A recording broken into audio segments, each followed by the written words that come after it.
Alright, ini adalah Google Pixel 4a, iaitu brand yang buat pertama kalinya di-review oleh Wiser. Sebab sebelum-sebelum ni kita orang memang tak pernah review untuk brand Pixel. So Pixel 4a ni akan jadi yang first lah. Dan phone ni Pixel 4a kalau tengok dari luar, tengok specs memang macam tak ada apa sangat. Tapi yang bestnya bila dah start guna, korang dah tak ingat pasal specs, korang dah tak kisah langsung pasal specs. Phone ni kalau korang tengok dari jauh tak pegang pun, korang akan rasa phone ni agak hambar. Sebab skrin dia 60Hz je, lepas tu dia pakai bateri 3000 mAh, chip pun pakai chip yang tahun lepas punya. So macam tak ada apa yang nak dibanggakan sangat lah. Tapi bagi aku personally, ini adalah antara phone yang paling best lah aku guna sebagai sebuah daily driver. Hai guys, Assalamualaikum, aku Mio Hashim dan ini video Wiser. Jadi untuk video kali ni, jom kita sembang-sembang sikit pengalaman aku guna Google Pixel 4a ni, dan jom tengok apa yang best pasal phone ni. Mari mulakan review.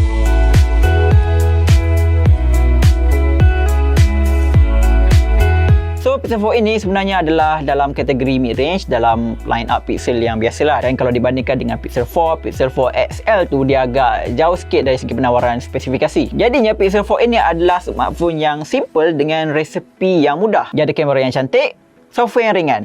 Simple. Tapi apa yang paling penting yang membuatkan dia ni lagi unik lah berbanding kebanyakan phone yang lain adalah saiz dia. Jadi phone ni agak kecil lah kalau nak dibandingkan dengan kebanyakan phone yang lain. Jadi kecilnya phone ni kalau aku boleh bagi ukur aras, dia punya saiz tu sama macam 11 Pro, 10S, 10, saiz macam tu. Ataupun kalau dibandingkan dari segi Android, dia macam S10e atau saiz Google Pixel yang first kali, yang OG punya, yang dilancarkan tahun 2016 dulu. So secara penggunaan dia memang berbeza lah, sebab sebelum ni dah guna mid-range yang besar, lepas tu guna Pixel 4a ni saiz dia kecil. So jadi bila phone ni saiz dia kecil, lepas tu ringan, nipis, memang pegangan dan genggaman dia tu memang rasa berbeza terus. So kalau korang tengok kebanyakan phone-phone yang ada dekat market sekarang ni, memang berat dah mencapai 200kg, ada yang lagi berat, macam dekat ROG Phone 3 itu pun dah 240g. Lepas tu saiz dia tebal. So kita ni sebagai pengguna rasa kurang selesa lah, sebab phone yang ada sekarang ni banyak yang besar-besar. Jadi bergerak kepada rekaan, korang kena tahu yang phone ni adalah built-in plastik dan design dia adalah unibody, mana dia tak mengasingkan antara bahagian frame ni dengan bahagian belakang. Dia buat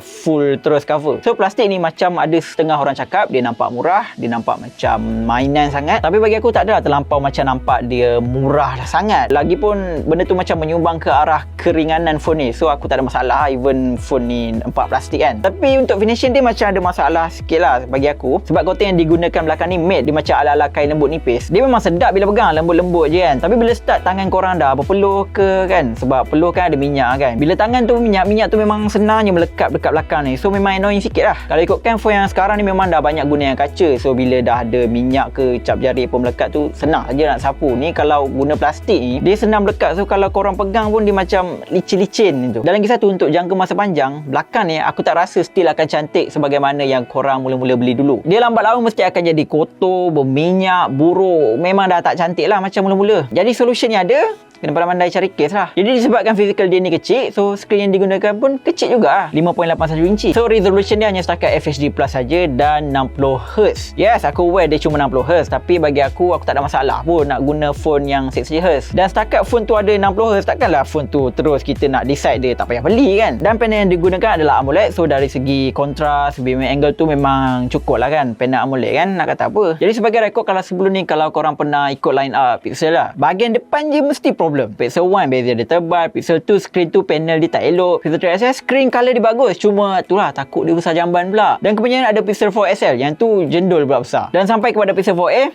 dia bagi skrin penuh dan kebanyakan ada lubang kamera untuk punch hole je lah. Jadi untuk standard Pixel, design 4a ni adalah antara skrin Pixel yang paling cantik lah dari segi standard design. Memanglah phone lain dah ada skrin full yang macam ni, ada punch hole kecil macam ni kan, cuma sekarang ni kita tengah cakap pasal Pixel kan. So untuk brightness memang korang tak akan ada masalah, lagi-lagi time guna adaptive brightness, iaitu auto brightness dia lah. Kalau korang tengok bawah cahaya matahari pun still tak ada masalah. Secara overall display dia ni kenalah dengan apa yang aku nak sebagai specs minimum yang perlu ada dalam sebuah smartphone. Contohnya minimum Full HD, kemudian minimum OLED, sebab lagi senang time nak edit gambar ataupun time nak tengok video atau movie. Dan full screen ni agak bonus lah untuk Pixel 4a ni, sebab Google sebagai yang kita tahu memang dia lihat sikit nak bagi screen cantik sikit. So good job lah kepada Google. Okay, so 4a ni dia ada speaker bahagian atas dan bawah, tapi yang bahagian bawah ni belah kanan dia je speaker, yang belah kiri ni dia mic, so tak ada bunyi pun. So bagi aku dia punya sound tu boleh kata agak kuat lah, cuma dari bass tu kurang sikit je. Jadi aku bagi korang dengar dulu lah dia punya speaker macam mana.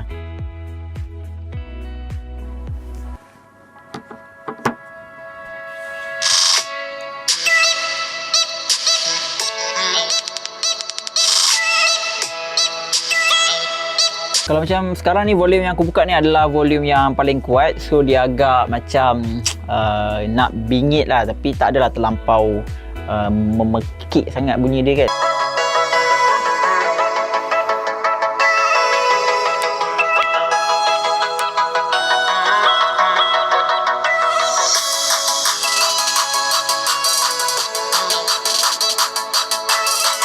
So macam yang korang boleh dengar, dia punya audio quality ni boleh kata agak okey lah, dan bagi aku puas hati. So macam yang kita tahu lah, sebab dia kan guna stereo speaker kan, bila dah firing depan ni memang bila time tengok video tu memang puas hati lah, sebab dia tembak ke muka terus. Tapi yang penting dia still ada lagi 3.5mm jack. So alhamdulillah lah, dia masih belum menemui ajalnya kan. By the way, dia punya fingerprint ni dia agak flat sikit lah dengan panel belakang ni. So kalau korang tak pakai casing yang tebal sikit, dia susah sikit lah nak rasa tangan kau nak letak kat mana kan. Jadi phone 8 ni dia tak macam kebanyakan phone lain. Phone lain ada face unlock, phone ni tak ada. Dia pakai fingerprint sensor ni je lah, dia punya security biometric kan. Okay, kemudian kita beralih kepada performance. Phone ni dijana oleh chip Snapdragon 730G. Secara mudahnya lah, phone ni secara menyeluruh dia tak akan mendatangkan masalah pun dari segi performance. Kalau pada secara hardware lah kan, 730G ni dia dengan 765G ni dia punya CPU speed ni lebih kurang je. CPU adalah beza sikit, 765G ni adalah dalam 10% lagi laju kan. Cuma in real life benda tu tak rasa dan tak ada beza. So aku dah buat macam-macam dekat Pixel 4a ni, dari buka pelbagai Chrome tab, multitasking, edit gambar, Lightroom, buka media sosial, memang semua tak ada masalah. Memang smooth dan licin. Cuma satu part lah, iaitu bab grafik. Untuk game casual tu memang korang boleh je main game dengan phone ni. Cuma game 3D yang lagi berat tu, tahta kuasa tu dia diberikan kepada 765G lah, sebab grafik dia lagi power. Untuk user yang macam aku ni, dan aku rasa memang ramai juga yang macam aku yang tak main game 3D berat sangat macam contoh PUBG tu, kuasa grafik yang ada pada 730G ni memang dah cukup. Jadinya aku tak ada masalah nak jadikan phone ni sebagai daily driver. CPU dia cukup, GPU dia cukup. Tapi mungkin lah setengah orang kan dia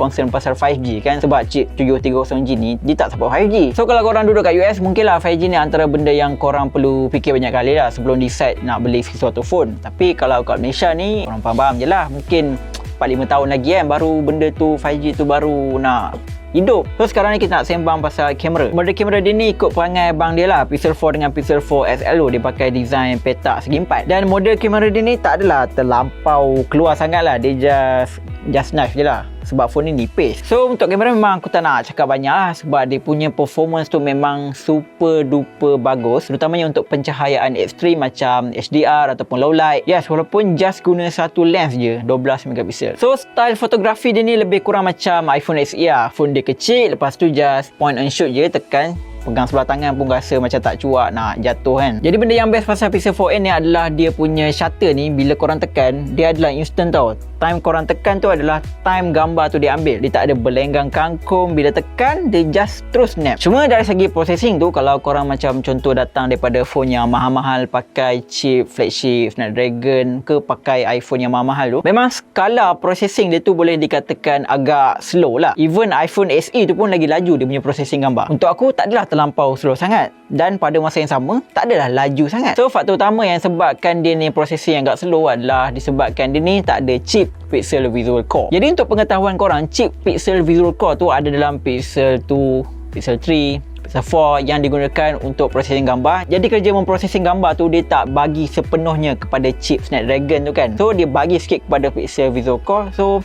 benda tu jadi cepat lah sikit nak buat kerja. Kiranya CPU Snapdragon 730G ni bukan 100% salah lah kalau nak katakan dia punya processing gambar tu slow berbanding flagship Pixel. Jadi antara feature yang menarik dalam Pixel 4a ni adalah yang pertama, Live HDR. So korang boleh adjust highlight, bahagian yang terang ataupun shadow. Itu bahagian yang gelap secara manual lah, ubah manual. Aku personally tak guna sangat lah, sebab image yang di processing Pixel 4a ni memang dah sedia puas hati. Tapi untuk orang yang nakkan fleksibel, ubah-ubah tu, benda tu adalah untuk korang. Kemudiannya ada night sight lah, night mode yang paling legendary untuk Pixel phone ni. Night sight ni dekat Pixel 4a ni obviously dia akan proses lama untuk ambil gambar, tapi dia bergantung kepada berapa banyak cahaya yang lens tu terima. Kalau macam contoh suasana tu terang tapi korang still nak ambil night sight, dia tak ada lama sangat, dalam 1 saat ke 2 saat macam tu. Tapi kalau dah gelap sikit, dia lama lagi lah, dia naik ke 3 ke 4 saat macam tu. And then kalau dah terlampau gelap, dia dah tak pakai night sight lah, dia jadi mod astrophotography. Yang ni memang kena pakai tripod lah ceritanya, sebab dia nak ambil tu memang lama gila, tapi result dia lawa babe. So korang tengok sendiri lah result dia ni. Buat video, aku rasa video tu okey je dengan maksimum 4K 30fps ataupun 1080p 60fps. Dia ada OIS untuk kurangkan gegaran masa ambil video gambar kan. Tapi apa yang aku rasa sangat-sangat improve adalah dia punya mic ni. Kalau korang rakam, dia punya audio tu lagi jelas berbanding model-model Pixel yang sebelumnya. Testing audio untuk Google Pixel 4a. Testing audio ni merupakan rakaman audio daripada telefon Google Pixel 4a. So korang boleh dengar lah dia punya kualiti audio macam mana. Okay, so untuk software sebagai sebuah phone Pixel, memang korang akan dapatlah phone yang clean dengan software yang simple. Tapi yang paling penting, macam biasalah, Pixel ni akan jadi barisan hadapan frontliner untuk update Android. So dapatlah Android 11.